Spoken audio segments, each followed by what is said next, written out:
Good morning. Welcome back to Dower House Farms, beef and crops farm in the south of Ireland. So I've an early start now this morning.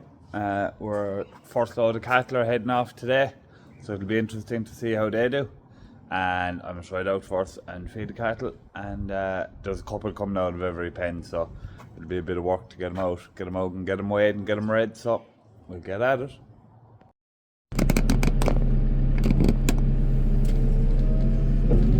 Get the silage pushed in.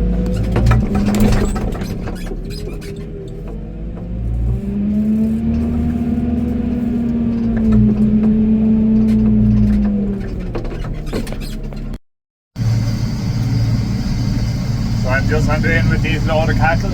I didn't film it because I forgot to charge my phone last night and it went dead. With about 17, I could probably put in, I put 19 in this load, but anyway, that's all that we thought were fit, which is a pump out of every pen, so the rest of it should power on now. We weighed them, to be honest, they were light. They weighed 524 or something like that, so they should kill about 270.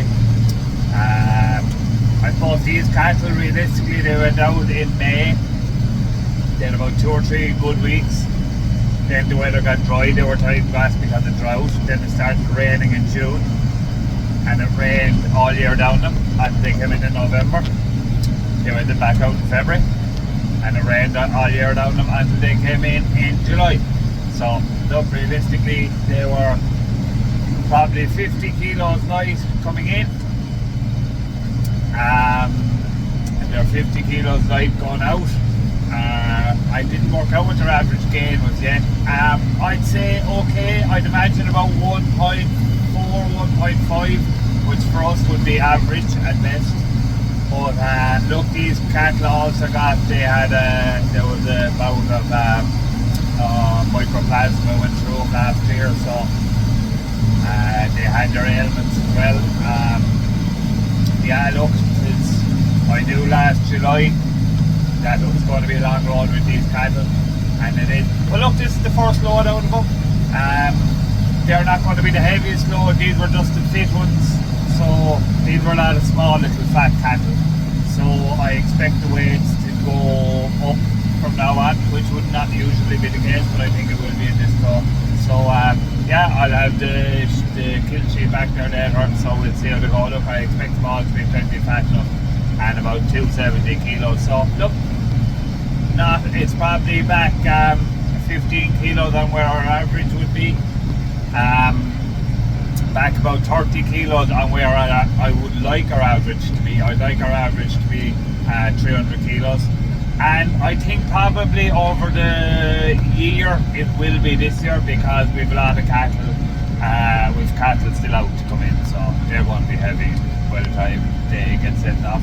So yeah, I'll touch base when we're back in the yard. Oats cover crop update. Looking very good. Well, I can tell you one thing for nothing, anyway. You can sow oats at 24 metres with a spinner. Who knew?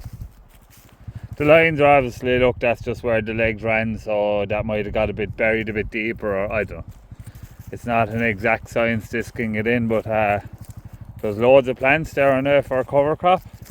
So this is going to be beans. So yeah, it looks great. I'm delighted with it. So the weights came back for the cattle. They killed out just marginally, like 0.1 of a kilo under 59%, or sorry, 51%, which is okay. I'd have liked them to kill out a strong 51%. That just tells me that they need more time. Yeah, so we won't be sending off any more now for about another 2 weeks.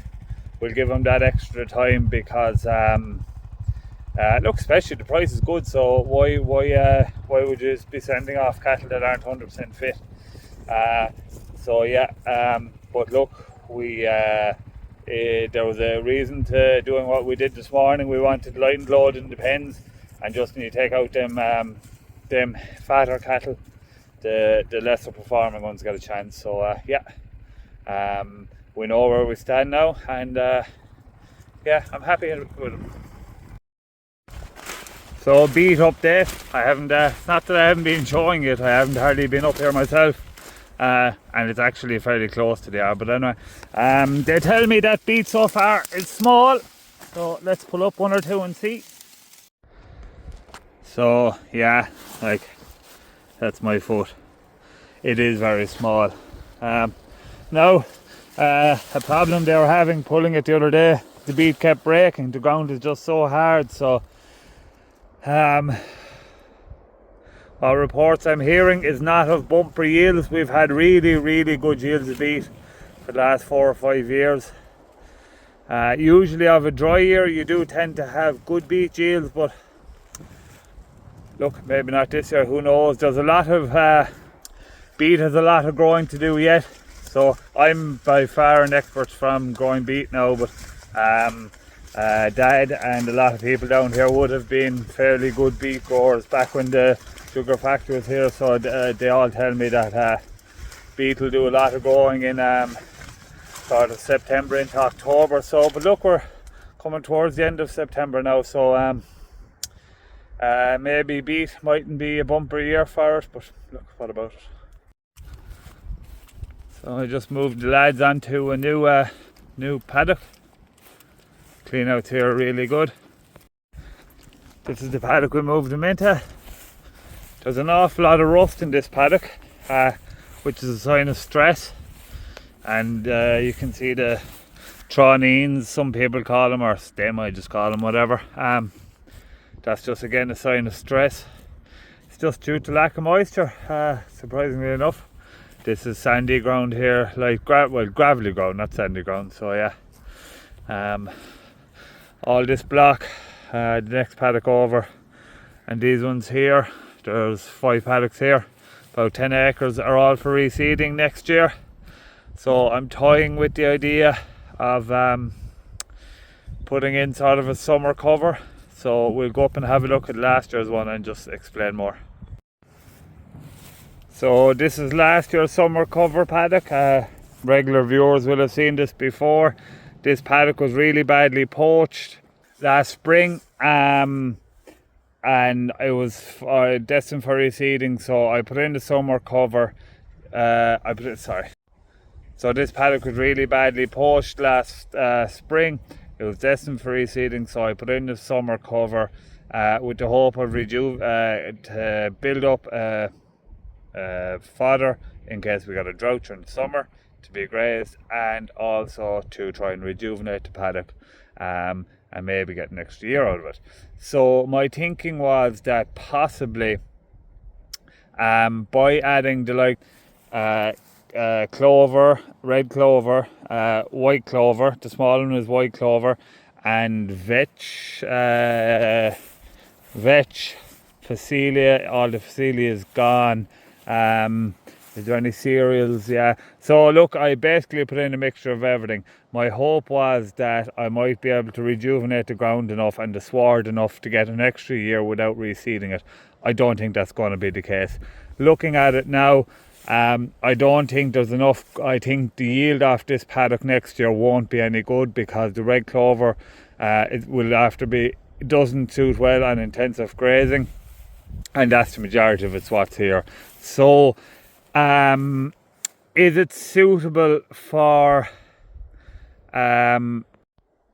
is this type of grazing system suitable to add additional forage for in case of a summer drought? So this farm especially is very prone to drought because it's very dry. So can I sow this sort of a cover with maybe cereals, say oats, vetch, red clover, leave out the Phacelia too there, it doesn't do a whole pile. Maybe if you really have damaged ground and you want to improve the soil structure, that might help. But if you just want to build bulk, so if you go red clover, vetch, oats, if you go in with the 3 of them, sow them in April and leave them to be grazed whenever you need it during the summer, sort of have it as like a sacrifice paddock. So why this as opposed to say rape or kale or something like that, well, especially during the summer when rape or kale are ready to be grazed, it needs to be grazed. Not so much during the winter, but anyone who will have grown them crops know that once they start to bolt, they have to be grazed immediately, or before that ideally, because they become toxic. So this will sit there for the summer if we need it. During the drought at any stage we can graze it, so we're sacrificing one paddock. I probably will try it again next year. I don't think I'm going to try it on as much ground as I intended to, because I thought it would do two purposes. It might create a summer fodder crop, which, right, it will do that, but I also thought it might rejuvenate the sward enough that I would get an extra year out of reseeding. I don't think it's going to do that. So I may do half the area that I was intending to do, which is maybe 5 acres, something like that, just to try and stretch the grass supply during a drought. I don't know. I thought it was a very good idea. The jury's out, but I do like the idea of a summer fodder crop. Is this the right one or not? I don't know.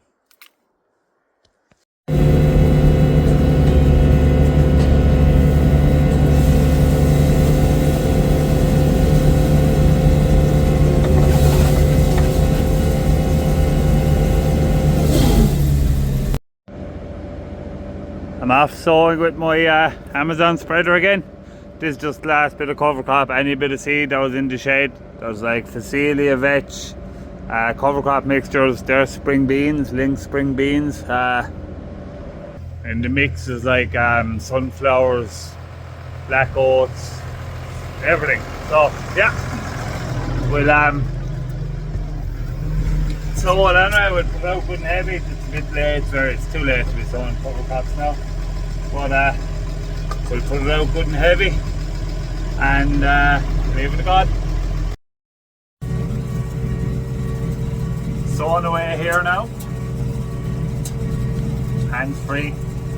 Auto steering this tractor. I'm in the T7, so I'll open the back window. You can hear the beans hopping up. So I'd say it's actually working out the dream. I sat beans with this actually 2 years ago. I spread them with this and I ploughed them down, and it worked out brilliant. You know, if I'd have done it this year, maybe it might have been equally as successful. But yeah, so yeah, that's it about for today. Now look, good to get them first load of cattle gone off. I was talking to the factory agent there. He was very happy with their fat scores and he's very happy with the cattle. I think we'll give them another 2 weeks now, and I think we'll probably be able to just start emptying pens then, which is what we want to do. There's a lot of work in culling out cattle out of pens. Like, it took us 2 hours there to load them this morning.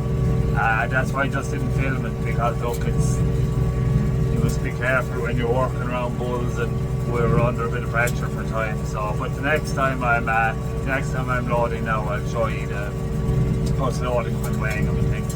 So look, they were back in weight where I'd like them to be, but that's just the year, the 18 months that's in it.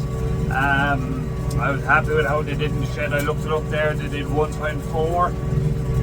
They did 1.6 last year. Is that the whole crop as opposed to maize? I don't think so. I think it's just that the cattle weren't as good coming in.